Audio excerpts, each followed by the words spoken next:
আসসালামু আলাইকুম। সবাই কেমন আছেন? আশা করি ভালো আছেন। আজ একটু অন্যরকম বিষয় নিয়ে কথা বলবো, রমজানে কুরআন পড়ার ফজিলত আর জিকিরের গুরুত্ব। আমরা সবাই জানি, এই মাসটা শুধু না খেয়ে থাকার জন্য নয়, বরং আত্মশুদ্ধির একটা বড় সুযোগ। তাই ভাবলাম, আজকে এটাই নিয়ে কথা বলি। রমজান আর কুরআন একটা গভীর সম্পর্ক। আপনারা জানেন তো, কুরআন এই রমজান মাসেই নাজিল হয়েছে। আল্লাহ তাআলা কুরআনে বলেছেন, রমজান মাস যাতে নাজিল করা হয়েছে কুরআন, যা মানুষের জন্য হিদায়াত। সূরা বাকারা 185। রমজান আমাদের এমন একটা সুযোগ দেয়, যেখানে আমরা কুরআনের সাথে আরো গভীরভাবে সম্পর্ক গড়তে পারি। আর হানাসলি, রমজানে কুরআন পড়লে একটা আলাদা শান্তি লাগে, তাই না? কুরআন পড়ার ফজিলত। একটা মজার কথা বলি, কুরআনের একটা অক্ষর পড়লেই 100টা নেকি পাওয়া যায়। রাসূল সাল্লাল্লাহু আলাইহি ওয়াসাল্লাম বলেছেন, যে ব্যক্তি কুরআনের একটি অক্ষর পড়বে, সে তার জন্য 100টি নেকি পাবে। তিরমিজি। এখন ভাবুন তো, আমরা যদি প্রতিদিন অন্তত এক পারা করে কুরআন পড়ি, তাহলে কত নেকি হবে? আমি নিজে চেষ্টা করি প্রতিদিন একটু হলেও কুরআন পড়তে। সবসময় বড় বড় সূরা না হোক, ছোট ছোট অংশ হলেও পড়ার অভ্যাস করলে ধীরে ধীরে সেটা একটা সুন্দর রুটিনে পরিণত হবে। জিকিরের গুরুত্ব। কিন্তু শুধু কুরআন পড়লেই হবে না, বরং কুরআনের পাশাপাশি বেশি বেশি জিকির করাও দরকার।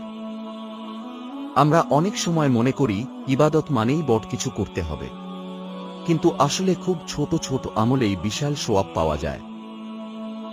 রাসূল সাল্লাল্লাহু আলাইহি ওয়াসাল্লাম বলেছেন, যে ব্যক্তি সুবহানাল্লাহি ওয়া বিহামদিহি সুবহানাল্লাহিল আজিম বলবে, তার জন্য জান্নাতে একটি গাছ রোপণ করা হয়। তিরমিজি। এটা কি কল্পনা করতে পারেন?